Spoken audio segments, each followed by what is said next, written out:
Hello and welcome to the St. Louis Wind Symphony podcast. My name is Matt McKeever. And I'm Lisa McMahon. And we're both members of the St. Louis Wind Symphony. In this podcast, Lisa and I will highlight, discuss, and listen to pieces that will be featured on upcoming Wind Symphony concerts. Established in 1998, the St. Louis Wind Symphony is a nonprofit, all-volunteer concert band dedicated to preserving and performing quality wind band music, supporting music education, and commissioning new works. We hope you enjoyed this edition of the St. Louis Wind Symphony podcast. So welcome. Thank you for joining us today. My name is Lisa McMahon. I'm joined with Matt McKeever and Andy Messerly, and we're going to talk about our upcoming St. Louis Wind Symphony season. The official title or theme of our season is dedications and tributes. And what we're going to talk about today is what our mission is for the overall season, not just in terms of how we program, but also the sort of activities that we're doing. We can sort of speculate right now on what we're playing because we haven't begun rehearsals yet, but we do know that there are a lot of anniversaries and events that we're going to be talking about. I think, what do you think, Matt, culturally? And so there's a lot of things that we can there's been a lot of exciting anniversaries happening recently, and we're going to highlight some of those while also sort of highlighting some significant events in history as well. So one of the ones that was mentioned in a recent press release was the 50th anniversary of the Apollo 11th moon landing. And one of the pieces that was mentioned as a possibility for us to play is a piece by Robert W. Smith entitled 12 Seconds to the Moon. This is an interesting piece because it's not just about the moon landing, but it also talks about the Wright brothers' flight and Legends of Icarus and all of that sort of thing. And there's a section in sort of the middle of it that is very metallic and is about building hardware, and there's just a lot of percussive sounds and that sort of thing. I'm really secretly hoping that this is something that we play because it's a very, very fun piece to perform. Very programmatic and that sort of thing. So that's sort of my hope. It sounds like a cool piece. We listened to it a little bit, and it's neat.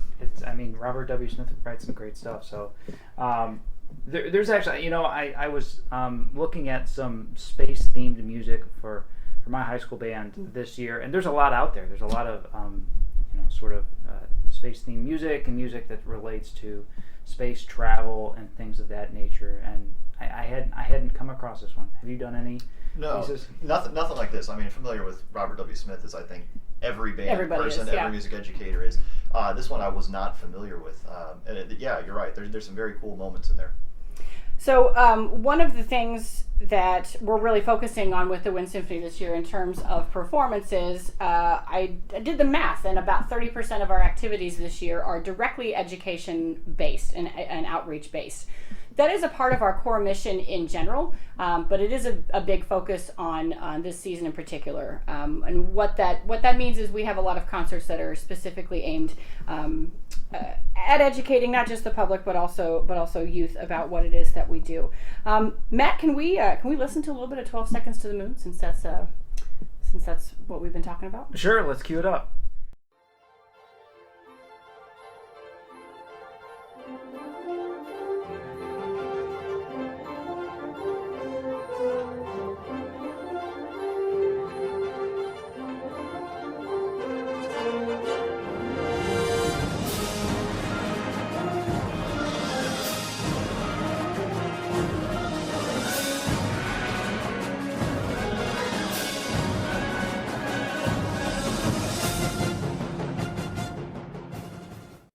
That was 12 Seconds to the Moon by Robert W. Smith. Another piece that we are considering, or that is in the press release we believe is being considered, is a piece by Kelly entitled An American Elegy, and it is to commemorate the Columbine shooting. Andy, do you want to talk to us a little bit about what you know about this piece? Yeah, it's a gorgeous piece of music. Kelly really did a nice job on it. It doesn't really depict the shooting, it's more of a celebration of hope. One of the interesting things about it, he knows Columbine didn't have an alma mater, so in the middle of the piece that he wrote, they've extracted that out and used that as their alma mater. And some of the more effective performances I've heard of this actually has the band sing the alma mater either before or after the performance. It's a cool moment. Yeah, I saw that there's the SATB version available of the alma mater, which is very cool. This, Matt, sort of speaks back to some of the things that we've talked about in previous podcasts, where this medium of wind bands, it's now becoming something that creates original music. So Granger's Colonial Song, he said, hey, this is an original folk song, which is not really how folk songs are intended to be to be shared. But in this instance, that's absolutely what's happening. To Kelly wrote it, and now it exists as a cultural touchstone for that particular school. I think that's cool. That's really cool. Matt, do you want to talk to us a little bit about our outreach concerts and our outreach events for this upcoming season? Yeah, so we've got 3 concerts specifically that are outside of our normal just concert rotation. We typically do 4 big concerts that are specifically wind symphony music repertoire, part of our season, but then we do 3 concerts that are outside of that, and we typically go somewhere else, or we include another group, and like Lisa said, they're all educationally based. So the first one we have is coming up in November 22nd actually. We're going to East Central College, which is in Union, Missouri, and we're going to be performing at the college. It's actually a really nice auditorium, and they've had us there the last couple years, and I think we play there every other year. But one of the coolest parts about that is not only that we're playing in a really nice auditorium, but we also get to perform alongside some of the students that go to East Central College. The band director there, Aaron Bounds, does a great job. They've got some great young instrumentalists there, and they actually come on stage and join the Wind Symphony and sit with us. So typically most of the outreach we do is more high school level, but this is unique in the sense that we get some college musicians that are joining us as well, which is pretty neat. So the concert that we have in March, on March 15th, actually incorporates and I want to make sure that I say the name of the ensemble correctly. It's our St. Louis Wind Symphony Youth Ensemble. Is that right? Nailed it. Awesome.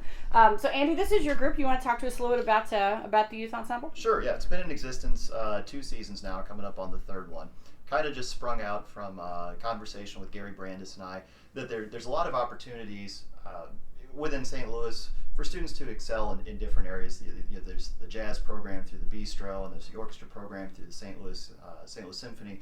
As far as the wind band goes, though, there wasn't really an opportunity for students that wanted to do more. And as a euphonium player growing up in the St. Louis area, I remember getting through and saying, well, what else is there? Well, there's more stuff that I can find on my own, but that's about it. There wasn't an opportunity to dig deeper with other like-minded musicians. So it just gives an opportunity for outstanding high school and young college musicians to get together and challenge themselves even further, to kind of supplement what they're doing in the high school programs. And it is all high school students, and they're coming from local programs? High school and college students. So we mimic the we mimic the youth orchestra's age limits to go up to 21. So it's primarily high school students, and yeah, they do come from all over, from Illinois and Missouri. Do they come, I mean, I would imagine they're all within a commuting distance, right? Yeah, last year we did have a student coming in from Columbia, from Mizzou, which was pretty cool. I can speak to having a couple students do it the last couple of years. I think we had 3 or 4 students, and they really enjoyed it. I mean, it's, like Andy said, there are opportunities out there for students, which is great, but, to get to perform alongside a professional wind ensemble is really cool in the same concert, And last year we had Robert Langenfeld, right? He 2 years ago. 2 years ago, the first season. That was right. The first season, he Robert's a good friend of the Wind Symphony. Yeah, he was.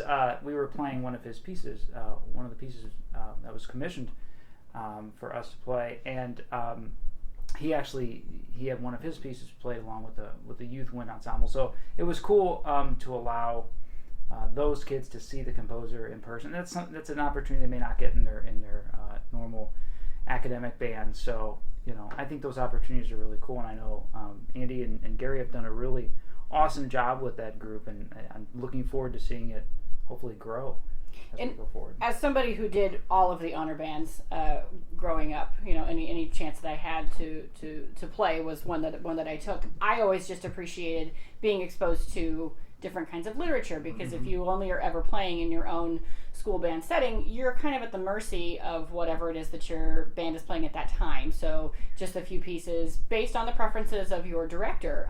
So the more honor bands that you're in, just the wider scope that you become exposed to, and that's, for me personally, that's what I always was grateful for, and it certainly shaped sonically what I listen to now in my free time. And I think it's important too that we have such a strong educational outreach, and that's why the Wind Symphony does this, because the reality is that wind ensemble literature and concert band literature doesn't really exist in sort of the popular lexicon. It's like you have to go seek it out. It's a really amazing style of music, but kids won't be exposed to it unless they're sent in that direction. And so I think it's important that we get kids involved in this and get inspired by this music, because it's hard to seek out just in the normal world. So, and contemporary wind literature is moving so fast, Yeah. and really almost kind of meeting the kids where they are with meeting kids where they are. God, I sound old. Coming into where some more music that they're familiar with. So Sure. thinking specifically about like somebody like a John Mackey and his really contemporary We've talked sounds. about John Mackey so much. Oh, yeah. It's a unique style because it has a very traceable future, or a very traceable past, in the sense that, like, most of the band literature was written during the 20th century. I mean, the vast majority of it was written in the 20th century, and not even for band, like it's a transcription of something else. Yeah, sure. Yeah. So it has a very traceable history. So we very well could be, like you said, sort of just on the very beginnings of the possibilities of wind band literature. I think too, a lot of things that are being written these days have a very film score aspect to them. How many times do we play through something, either in Wind Symphony or with our own students, and the kids think, this sounds like it comes from a movie. What movie is this from? And you're like, it's not. It was it was written last week. But I think there's definitely a relatability that kids are seeing to it too. We're kind of going off on a tangent, which is fine, but it all just sort of plays into why we're doing what we're doing, and definitely focusing on that in terms of our season, which I think is really important. Did we mention we're all band directors and we love band music? And it's the summer, and what do you do in the summer? You sit around with other band directors and you talk about band music. It's kind of important. It's what you do. So Matt, if we could, why don't we listen to a little bit of An American Elegy by Frank Kelly? All right.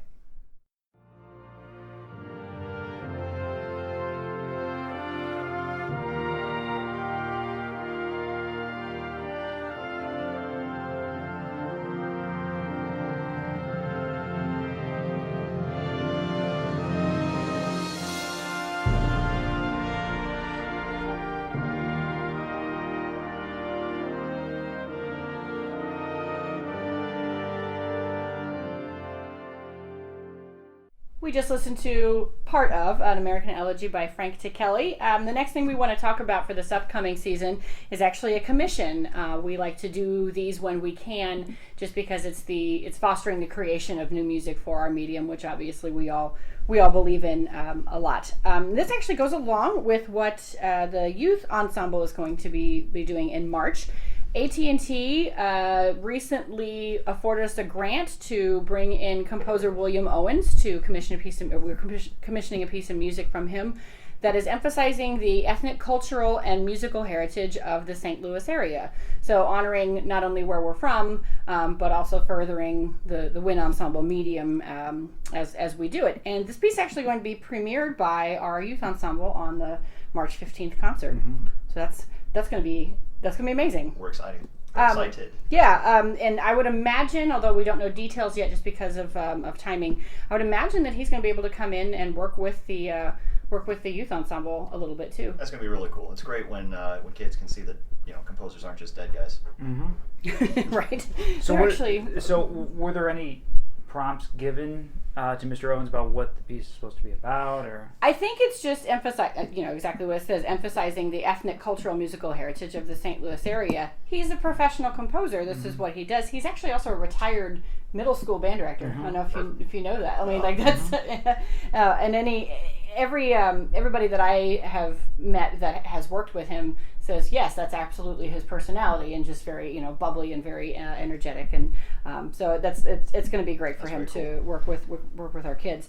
I don't gather that his compositional style requires a whole lot of direction. Just looking at his catalog as we've sort of been going through it, figuring out what we're going to listen to, I don't know how much direction he's been given other than write a piece for this. And then he strikes me as the kind of composer that's going to do his own research and come to his own conclusion, which I think is really cool. Just kind of gives it's not necessarily a dictated vision. It's very much his interpretation of it, which I think is really, really important. We're going to listen to, in just a moment, we're going to listen to a piece of William Owens entitled Zia. What's the subtitle? Zia, the Sacred the Four. Sacred Four. It says it's about, quote, the mythical history of the Zia Pueblo Native Americans in this stalwart work. So it sounds like a pretty cool piece. We were kind of just, like Lisa said, going through his catalog and seeing some of the different pieces he's written. And it seems like he has written a lot of pieces that have sort of cultural significance and are written about different cultures and stuff. So it seems like a great fit for what we're going for. Perfect for what we're asking him to do. So so we're gonna listen to a little bit of William Owens' composition entitled Zia.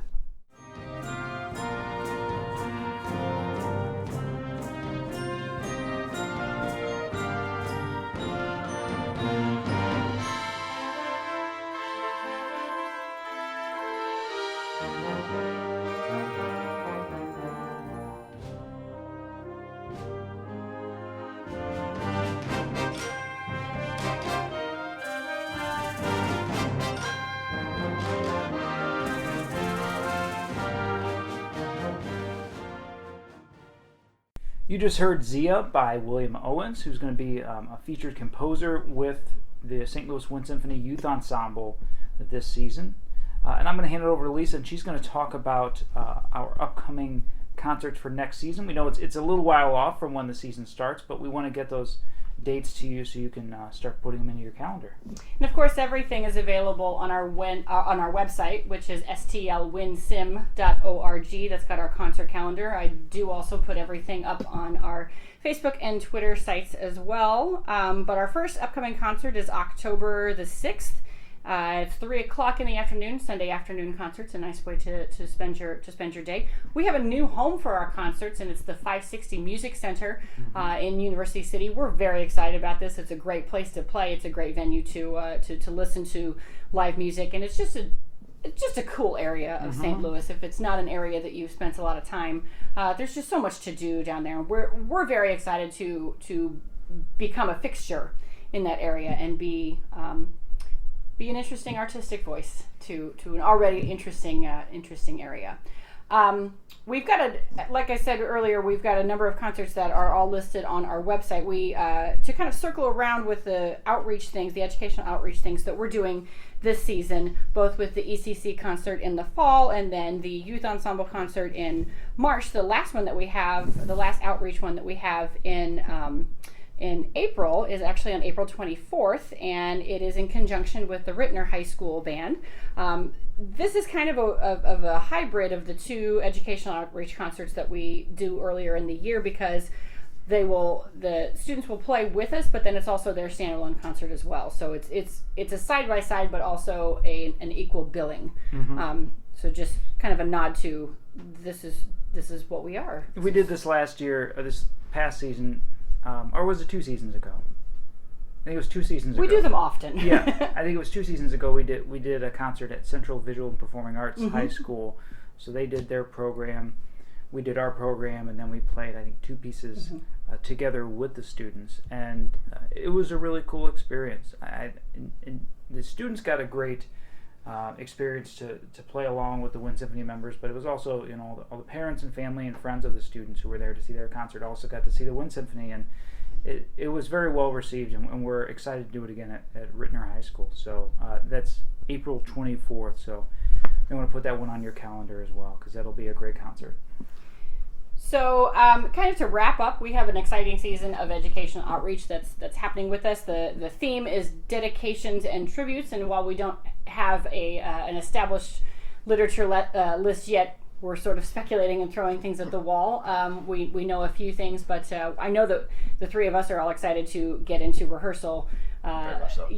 Soon to open the folder and see exactly what all is going to be, what we're going to be working on. It's going to be an exciting season, and certainly the William Owens Commission, in conjunction with our new home at the 560 Music Center, it's just going to be a great season, and we hope you join us for absolutely everything that we do. We'll be back with more podcasts as the October concert approaches, we just thought we'd give you a little summer sneak preview of what's going on and what we have planned for the upcoming season. You know, the Wind Symphony board specifically is very much planning throughout the summer and getting ready for the upcoming season. So we just wanted to give you sort of a sneak peek as far as what to expect. And Andy Messerly, thank you for joining us today and chatting with us about the youth ensemble. Absolutely, it's a real pleasure. If anybody's interested in doing the youth ensemble, if you're under the age of 21, sorry, those of you that are older, head to the website, check it out there. There's information about when rehearsals begin. We'd love to have you. All right, well, thanks, and we'll see you guys next time.